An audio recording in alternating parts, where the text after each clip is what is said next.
አንዷ ምን ትላለች? ደወለልኝ አሉ አልኩኝ። አቤት አለኝ። ሰላም ሰላም ከተባባልን በኋላ እንተዋወቅ አለኝ። እሺ እንተዋወቅ ማልበል? ፉላን ነኝ።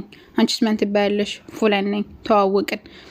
ከዛ ወሬያችንን ቀጥለን ወር ሁለት ወር ከጨረስን በኋላ የግብቻ ጥያቄ አቀረበልኝ። ከዛ እሺ አልኩትኝ። ተስማማን፣ ማውራት ጀመርን። ከዛ እንጋባለን እያልን አመት ቆይን። ይሄን ብቻ አይደለም 2 አመት ጨመርን። ይሄን ብቻ አይደለም 3 አመት ጨመርን። እንደዚሁ እያወራን ማለት ነው። ፍቅር የሚባለውን ነገር ደግሞ አለማወቀ። ሁላችንም ይሄን እወድሃለሁ እወድሻለሁ እንባባላለን። የማናወራው ነገር የለንም። በቃ አንድ ሴት ተጋብታ የምታወራውን ወሬ ከባላ ጋር የምታወራውን ወሬ እኔ ከሱ ጋር አወራለሁኝ። እንደዚሁ እያወራሁኝ 5 አመታትን አብረን ቆየን። ከዛ ከለታት አንድ ቀን የሆነ ቦታ ላይ እየሄድኩኝ መንገድ ላይ ቁጭ ብዬ ታክሲ እየጠበቅኩኝ ነው። ባስም አለ። ከዛ የሆነ ሴት መጣችና ከጎኔ ቁጭ አለች። ከጎኔ ቁጭ ብላ እሷ እያዳመጠችኝ ነው። ስልክ ተደወለልኝ። ይኸው ሰውዬ ነው የደወለልኝ። አሎ አልኩትኝ። ከዛ ማውራት ጀመርን። ባልና ሚስት እንደሆነ ሰው በጣም የፍቅር ቃላቶችን እንቀያየራለን። እሱም እንደሚለው እኔም እንደምለው እቀያየራለሁ። እሷ በማወራ ጊዜ ትሰማኛለች። ከዛ ጠጋለችና ባልሽን የዚህን ያክል ተወጪዋለሽ አለችኝ። ከዛ አይ ፈጋግ አልኩኝና ባል አይደለም ጓደኛዬ ነው ማለትም ፍቅረኛዬ ብላ ስትመልስላት ሴትዮዋ በጣም ደነገጠች።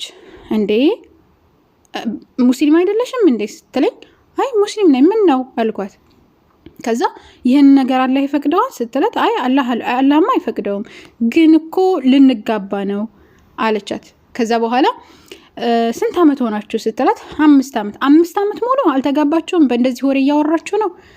አዎ ስትላትኝ በጣም ደነገጠችና ስሜ እኔ ልጅ አንቺ ወጣት ስለሆንሽ ምናልባት ይሄ ነገር ላይታይሽ ይችላል። አሁን ያለሽበት ነገር ሐራም ነው።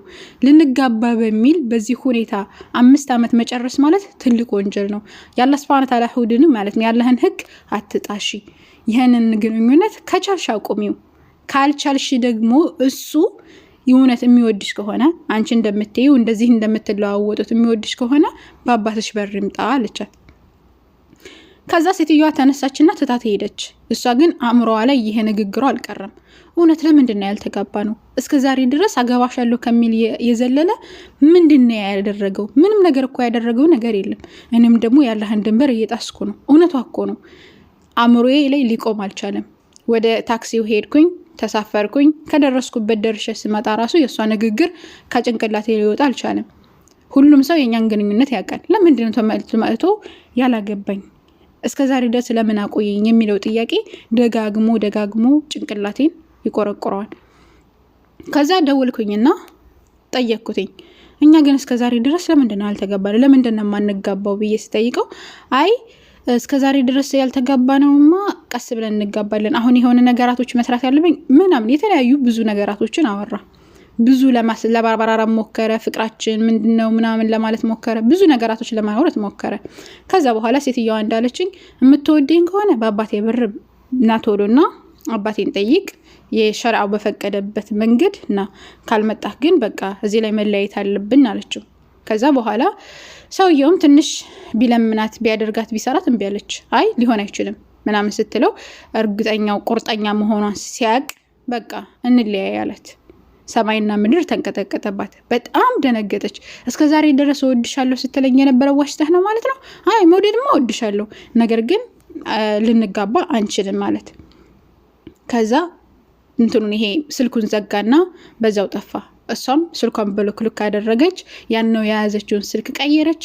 ራሷን ሆና መታገል ጀመረች። ከዛ ዱዓ ማድረግ ጀመረች። ሌሊት ተነሳች።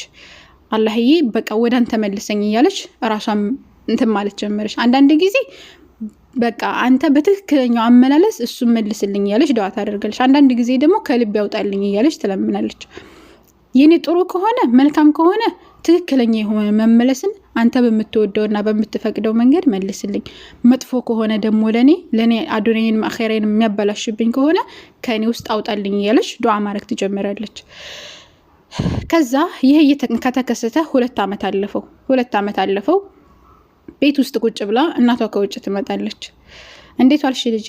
እንዴት ዋልሽ ስትላት ደህና ነኝ እማዬ እንኳን ደህና መጣሽ ስላት ዛሬ አዲስ ዜና አለኝ ስትላት አዎ ምንድነው አዲስ ዜና ስትል እንት ልጅቲቱ ዜናውማ ምናምን ብላ በጆሮዋ ታንሸካሽካታለች። ያ ሰው እኮ ማለትም ያውቁት ነበር ቤተሰቦቿና እንትን ለትዳር መእቱ ትዳር ጠየቀሽ አለቻት። ከዛ እውነትሽ ነው እሱ ነው ምናምን ስትላት አዎ እርሱ ራሱ መእቶ ጠየቀ እና ያንቺ ፍቃድ እየጠየቅን ነው ያንቺ ፍቃደኛ ከሆንሽ እንቀበለዋለን ፍቃደኛ ካልሆንሽ ደግሞ ይቀራን ስትላትኝ አረ እኔ ፍቃደኛ ነኝ ብላ እስቲኻራ ሰገደች። ከዛ በኋላ ፍቃደኛ ሆነች ማለት ነው። ፍቃደኛ እንደሆነች ለቤተሰቦቿ አሳወቀች። ከዛ ቤተሰቦቿ መጥቶ ጠየቀ። ኒካህ አሰሩ፣ ተጋቡና አንድ ላይ መኖር ጀመሩ። ከዛ ጥያቄ ጠየቀችው። ከዛ እሱ በጣም አለቀሰ። ሁኔታውን ምናምን እንደዛ ማድረግ እኮ በጣም ስህተት ነበረ። እኔ ነገ ዛሬ እያልኩኝ እንደዛ ማድረግ በጣም ስህተት ነበረ። ቶሎ መጋባን ነበረብን። ግን ምን ብለሽ ዱዓ እንዳደረግሽ ብቻ ንገሪኝ አላትኝ። አላህ ሆይ ትክክለኛ የሆነ መመለስን ወደ እኔ መልስልኝ፣ በአንተ መንገድና አንተ በምትወደውና በምትፈቅደው መንገድ መልስልኝ እያልኩ ነበረ ስለምን የነበረው ምናምን ብላ ትመልስለታለች ማለት ነው። ከዛ በኋላ ምን ብሎ መለሰላት እሱ እኔ ለማግባት በጣም ብዙ ሞክሬ ነበረ። አንቺን ለማናደድ ራሱ ከአጠገብ ያሉ ብዙ ሴቶችን ለማግባት ሽምግልና ልኬ ነበረ። ነገር ግን ለማግባት ባሰብኩ ቁጥር ስልክም ጭምር በቃ ልቤ በጣም ይጨናነቃል። የሆነ አንቺን እንደሰበርኩኝ እንደገና ደግሞ እነዛን ሰዎች ጋር አብሬ መኖር እንደማልችል በጣም ይጨናነቃለሁኝ። ምን ሆኜ ነው እያልኩኝ ደጋግሜ በሞክርም ነገር ግን ሊሳካ አልቻለም።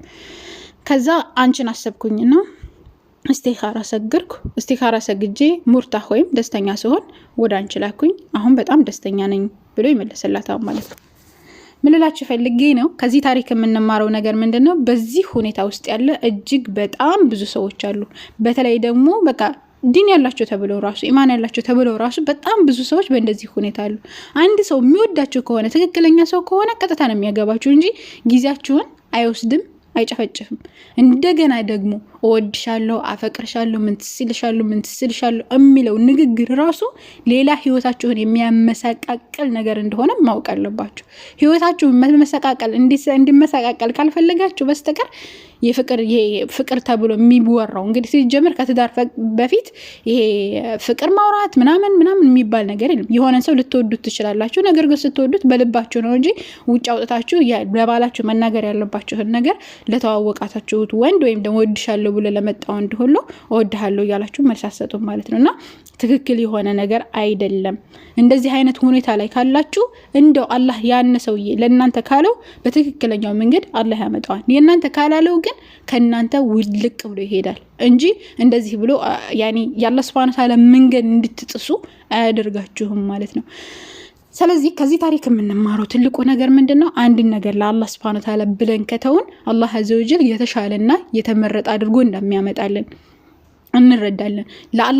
ለአላህ ብለን መጥፎ ነገራቶችን መተው እንደገና ከአላህ ትእዛዝ ውጪ ደግሞ በመንሄድ ጊዜ ደይቅ የሆነ ጭንቀት የሆነ ህይወት እንደሚያኖረን አላህ Subhanahu Wa Ta'ala ይናገራል በተለያየ ቁርአን አንቀጽና የአላህ ህግ መጠበቅ እንዳለብን በትክክለኛው መንገድ መሄድ እንዳለብን ይሄ ታሪክ እንማራለን። አላህ ይحفظكم። السلام عليكم ورحمة الله